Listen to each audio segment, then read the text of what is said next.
President Trump brokers a phase one peace deal, which involves hostages getting released and brought home to their loved ones from the Hamas regime.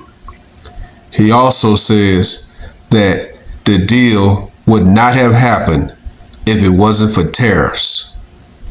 Take a listen. The whole world came together, to be honest. So many countries that you wouldn't have even thought of it, they came together. The world has come together around this deal. And that's something I would say that without that, wouldn't happen. So many countries that you wouldn't have thought of have wired their best wishes and their commitment to do whatever is necessary. The countries surrounding have all signed. I mean, they're all signed up, and it's been really an amazing period of time, and so great for Israel, so great for Muslims, for the Arab countries, and so great for this country, for the United States of America, and that we could be involved in, making a deal like this happen, because it was, many years they talked about peace in the Middle East. This is more than Gaza. This is peace in the Middle East, and it's an incredible thing. Mr. President, you are expending a lot of effort worldwide to bring about peace. How did this become one of your top agenda items, considering this has gone on for decades and decades? A lot of the Arab nations that have formed coalitions with you were reluctant and resistant for decades to ever be a part of the solution. That was a big part of what happened here today. Can you explain that part of it? Well, I develop relationships with people, and sometimes those relationships lead to great things. And in the case of many of the Arab nations, the wealthiest nations in the world, if you look, although with what we've done in the United States, I think we top everybody by a lot with the tariffs and all of that. But, having the ability to deal with trade, having the ability to use tariffs to help me make a point. The tariffs have brought peace to the world. I'm telling you, they brought peace to the world, and not only here, but with so many other deals. I've made 7 peace deals where countries were, in many cases, 30, 31 years, 135, 137 years. They've been fighting and millions of people being killed, and I brought peace. And I did it through, in not all cases, but probably in at least 5 of the 7 that we've done so far, it was through trade.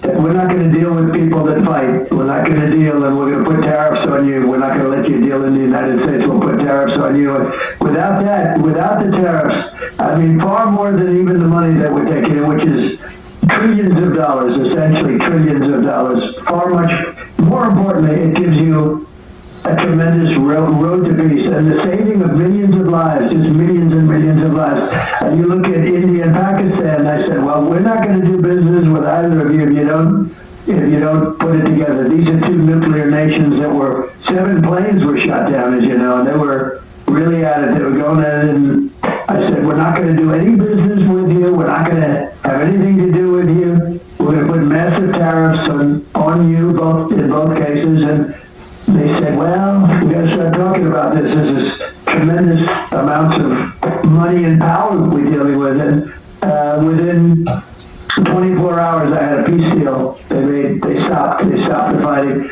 And we can go one after another. You've been really nice enough to announce all of the deals, but there have been many deals. And a lot of the settlements were based on trade.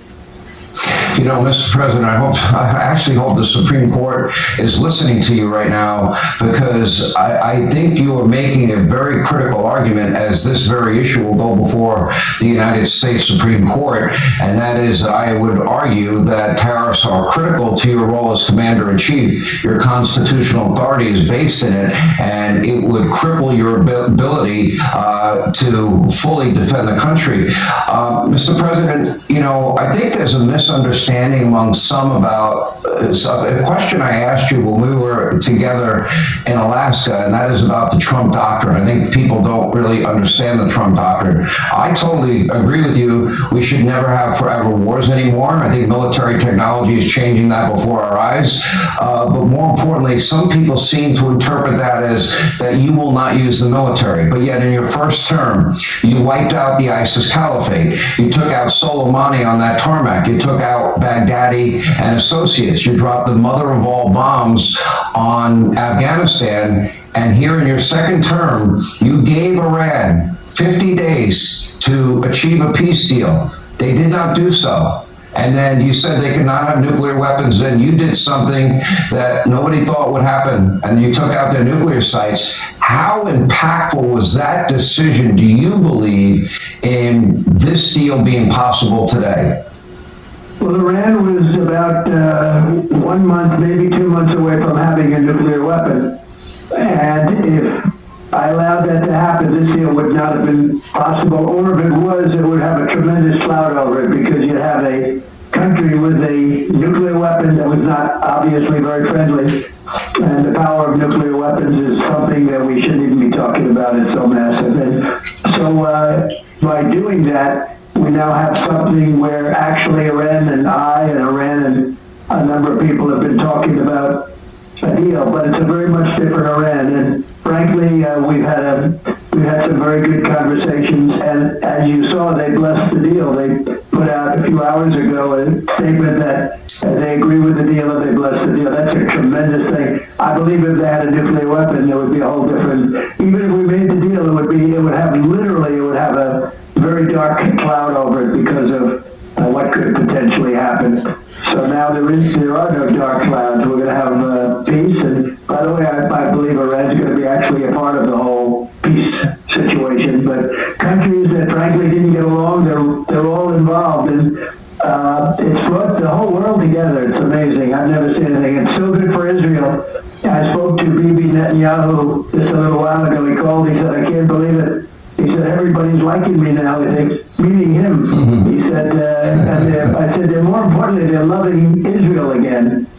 And they really are. I said, Israel cannot fight the world, baby. They can't fight the world.